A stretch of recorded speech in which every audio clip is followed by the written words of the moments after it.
तो उसके भारत की ओर बढ़ने की एक वजह ये थी कि वो एक योगी से मिलना चाहता था और ये सीखना चाहता था कि वो अमर कैसे बने। फिर उन्होंने सिकंदर से कहा, हमें वो योगी मिल गए हैं पर वो आना नहीं चाहते। जीवन में एक बार उसने बुद्धिमानी का एक काम किया, इसी कारण से हमने उसका तीसरा नाम हटा दिया।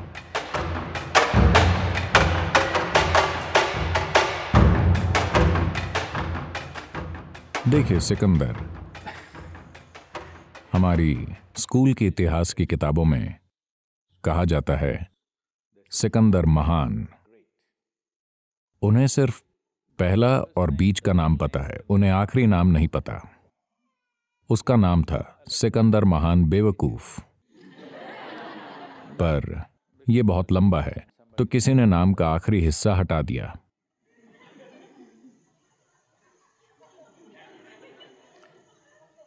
जैसे ही आप इस दुनिया में ऐसे आदमी को महान आदमी बना देते हैं तो कई तरीकों से आप मानवता का भविष्य नष्ट कर देते हैं। क्योंकि 16 साल की उम्र से ही, मेरे ख्याल से वो 32-33 की उम्र में मर गया था। उसने लोगों को बस मारा, वो मारता गया बेवजह। बस नई जगह जाकर लोगों को मारना, नई जगहों पर जाना और मारना और कहना कि मैंने इसे और उसे जीत लिया है। और उसने अपने साथ अपने देश के तमाम युवा इकट्ठा कर लिए थे जो उसके साथ लड़ाइयां लड़ते थे। थोड़े थोड़े दिनों के बाद वो अपने एक साथी को मार देता था, बस कोई आरोप लगाकर। क्योंकि हमेशा ऐसे तानाशाह को लोग धोखा देते हैं और उसे डर होता है कि कोई धोखा दे देगा, तो वो कोई बहाना खोज कर कहते उसने ऐसा किया था और उसे लोगों के सामने मार दिया जाता।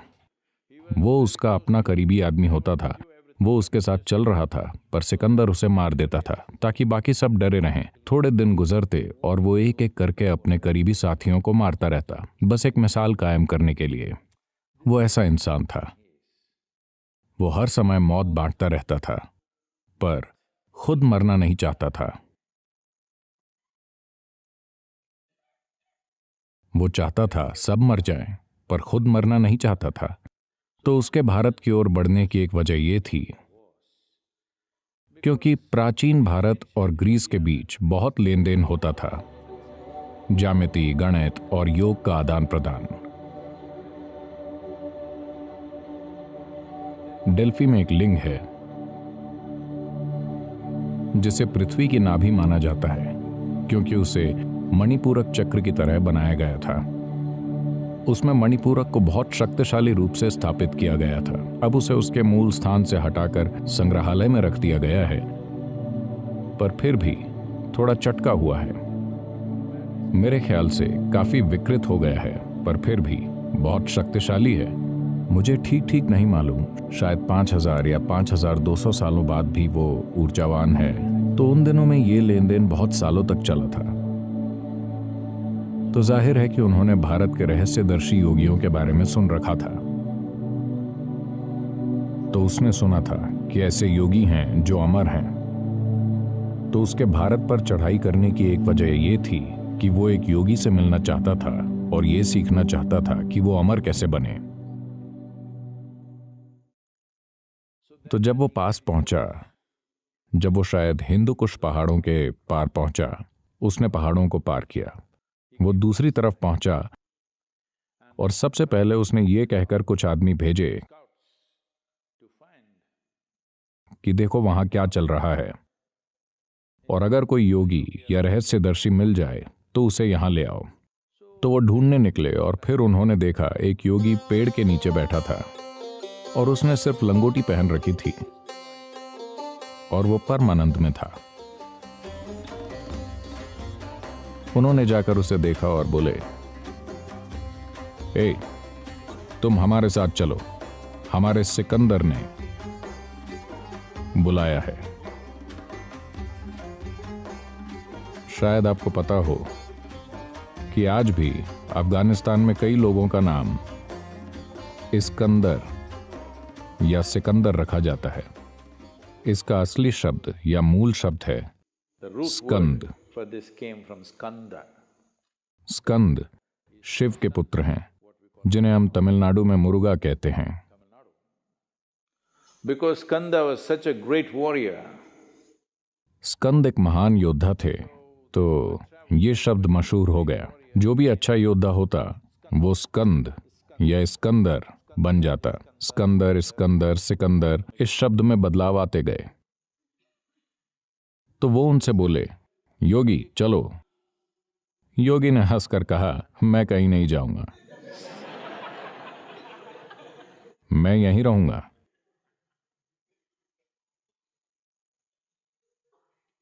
फिर उन्होंने तलवारें निकाल ली। वो हिंसा करने वाले लोग थे। वो सिर काटने से पहले सोचते नहीं थे। उनके लिए ये कोई बड़ी बात नहीं थी। एक दिन में सैकड़ों सिर काटकर भी उन्हें पछतावा नहीं होता था। तो बहुत आक्रामक लोग, उन्होंने तलवार निकालकर कहा, या तो तुम चलो या हम तुम्हारा सिर काट देंगे। योगी ने कहा, देखिए मैं यहां इस तरह इसलिए बैठा हूं क्योंकि जो भी मुझे करना था वो हो चुका है। आपको मेरा सिर चाहिए तो ले लीजिए, पर आपको मेरा ज्ञान या मेरी बुद्धिमत्ता नहीं मिलेगी।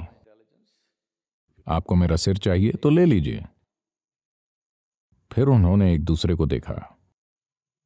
उन्होंने see, they had never seen a man who not terrorized by the swords that they pull out.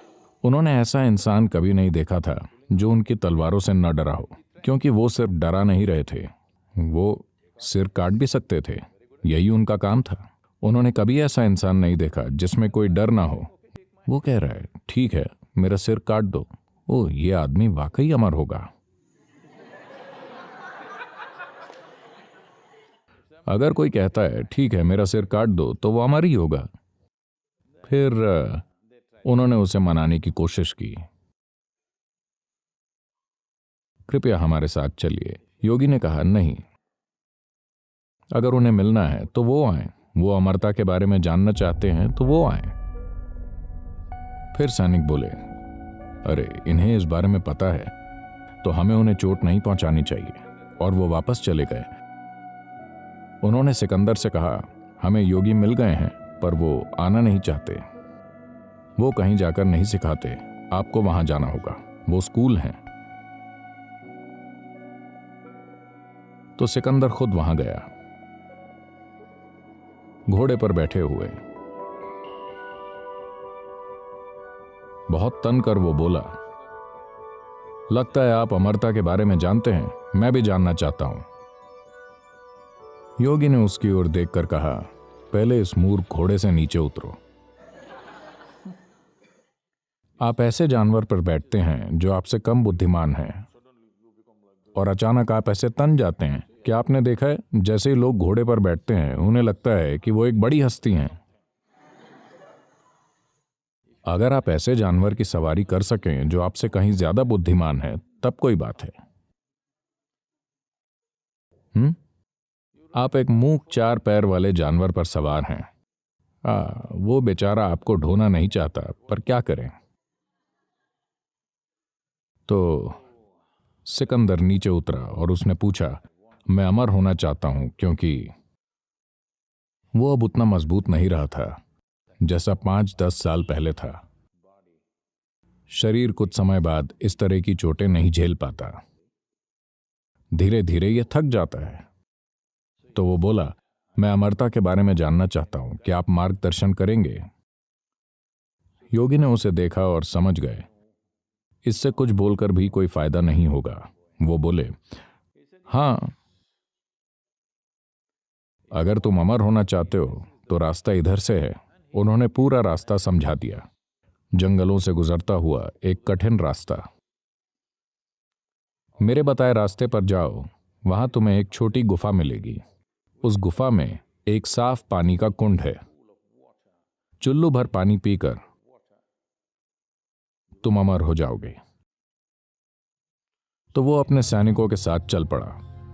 जैसे जैसे वो आगे बढ़ा, 3 दिन बाद योगी द्वारा बताए रास्ते के सभी पड़ाव चिन्ह मिलते गए। फिर उसने देखा उसके साथ 5-6 सिपाही थे। अगर ये लोग भी पी लेंगे,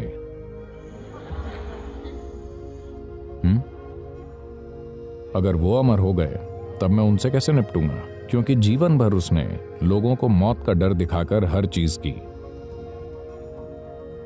अब अगर ये 5-6 सैनिक पानी पी लेते हैं और वो भी अमर हो जाते हैं, तो मुश्किल हो जाएगी, कोई कंट्रोल नहीं रहेगा।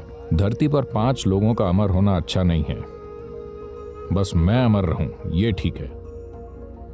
तो उसने कहा, तुम लोग यहीं रुको। यात्रा के अंतिम हिस्से में उन्हें पीछे छोड़कर वो अकेला आगे गया। फिर उसे वो गुफा मिली।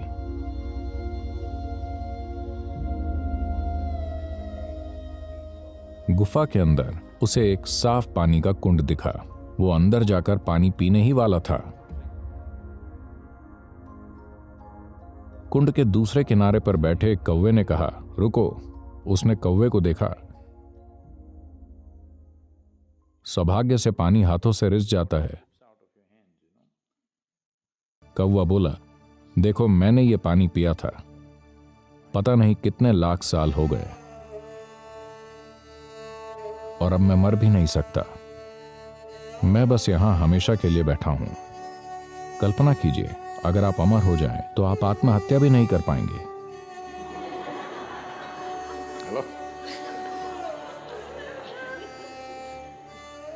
मैं चाहता हूं कि आप बस कल्पना करें, आपके साथ सबसे बुरी चीज यही हो सकती है कि आप एक दिन मर भी नहीं सकते, कोई राहत नहीं।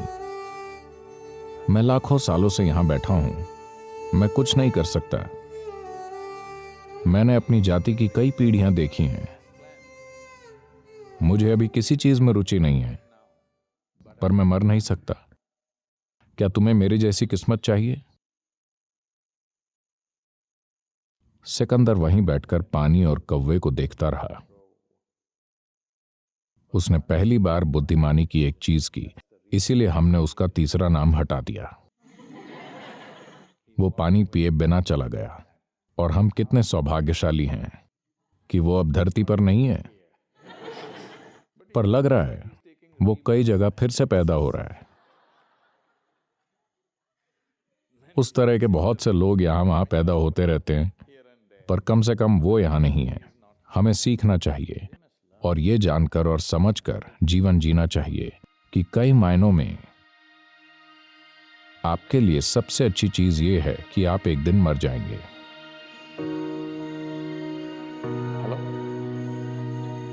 कल्पना कीजिए कि अगर आप नहीं मरते तो आप कितनी बड़ी परेशानी बन जाएंगे। आपको जीवन पूरी तरह जीना चाहिए। जो भी आपकी सर्वोच्च क्षमता है, आपको उसके मुताबिक जीना चाहिए, पर समय आने पर आपको जरूर मरना चाहिए, है ना? तो अगर आप मृत्यु को नकारात्मक मानते हैं, तो सकारात्मक क्या है? अमरता? यह आपकी सबसे बड़ी मूर्खता होगी। सिकंदर जैसे बेवकूफ में भी वो पानी न पीने की बुद्धि थी।